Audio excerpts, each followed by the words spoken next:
Ito yung pangalawang pool na aming napuntahan. Pero makakasama ito guys sa loob ng ah, Liberty Resort. So bali, ito ay para sa mga bata. Dahil nga gustong itry kahit pambata, ayan. Kami ay sumisid na rin dyan.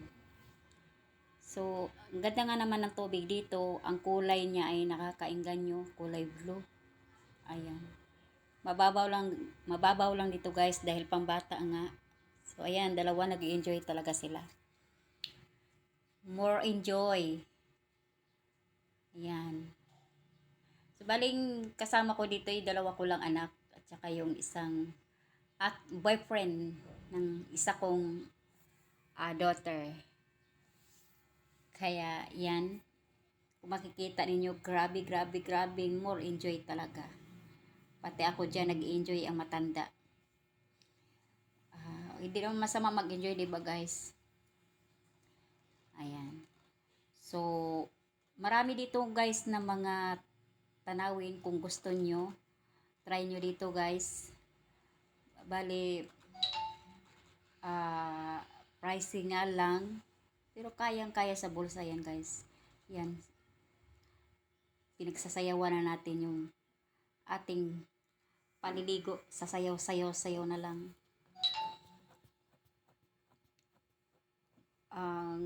Ay hindi masyadong mainit diyan sa time na yan guys, nanligo kami. So talagang maaraw yan. Kaya todo lublob. Malamig naman ang tubig.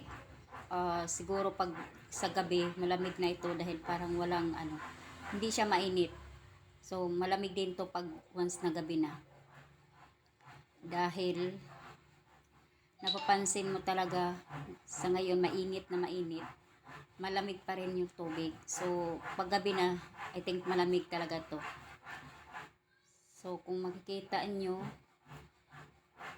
kaunti lang ang tao dito guys. Kaunti lang mga bata na nandito dahil lang siya, yung mababaw lang siya. Karamihan medyo may mga bata doon sa kabilang pool na octopus pool. Yun tinatawag na octopus pool. Kasi mababaw nga lang dito. So, more enjoy talaga kami dyan. Yan. Happiness talaga guys pag kasama mong pamilya mo, no? So, walang kapantay na kasayahan. Ang mararamdaman mo once na kasama mong family mo, yan, nakikipag huli-hulihan. Ayan, andyan na kami sa pangatlong pool na aming tinatry. Ito guys ay malalim na ito. Kasing yung lalim nito, kung ano yung height ko, ganun din siya. Medyo malalim siya kumpara sa dalawang pool ng aming tinatry. Mostly dito kami talaga nagtagal guys sa pool na ito. Yung pangatlong pool, dito kami nagtatagal. Kasi malalim siya. Yan. Dito din, kung nakikita nyo, wala rin masyadong tao guys. Diba? Kami-kami lang.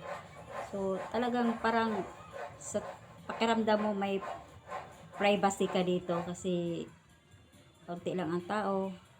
Hindi ka mahihiya ditong mag-diving. Kung makikita nyo sa tabi na yun, may nag-diving, yun lang. Bali, siguro mga 3 tao lang o 4. Nag-diving doon sa gilid na yun. Pero sa namin, dito sa aming pwesto, kami lang talaga mag-ina na naglangoy-langoy dito na para kayong mga serena. Charot. So, kung gusto nyo guys na mag-enjoy, naghanap ba kayo ng resort na medyo may privacy kayo, yan, dito punta lang kayo dito sa Liberty Resort Magalang. Maganda dito siya guys kasi hindi ka naboboring. Marami dito mga view na pwede mong titingnan, pwede mong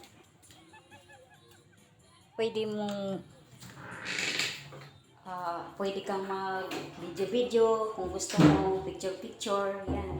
Marami ka ditong mga viewing na makikita. Kung gusto mo mag-video-video.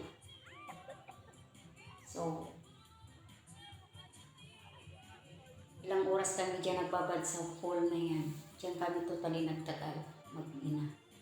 Dahil, sa kagandahan, malalim na, at saka malinis pa yung tubig. Ayun. So, kung gusto nyo mag-enjoy yung family nyo, pwede nyo dalhin dito. Mag-try kayo ng ibang place, ibang lugar, kung saan malapit lang sa inyo. Dito lang yan sa Magalang Liberty Resort, guys. So, enjoy lang. Masaya pagkasama talaga yung family. Walang katumbas na kasiyahan, guys. Actually, kulang kami dyan dahil hindi nakasama yung dalawa kong anak. So, kami lang muna. Kasi nga, ito nga guys, wala talaga sa plano ito pagpunta namin dito sa, sa resort na ito. Bali, may pinuntahan kami isang resort na dating nakasanayan na namin, yun ay ang Blue Ship. Nung pagdating namin doon guys, sa dismaya ako, karaming tao, parang piyesta. So, sabi ko, wala tayong privacy dito. Ang dami, mag-video-video tayo. Ang dami makukuha sa video dahil nga sa daming tao, parang piyesta talaga. So sabi ko, I decide na maghanap tayo ng ibang pool, resort na kahit papaano, may privacy tayo na tayo lang. Hindi naman, hindi garaming tao. So ayan guys, thank you for watching. Bye!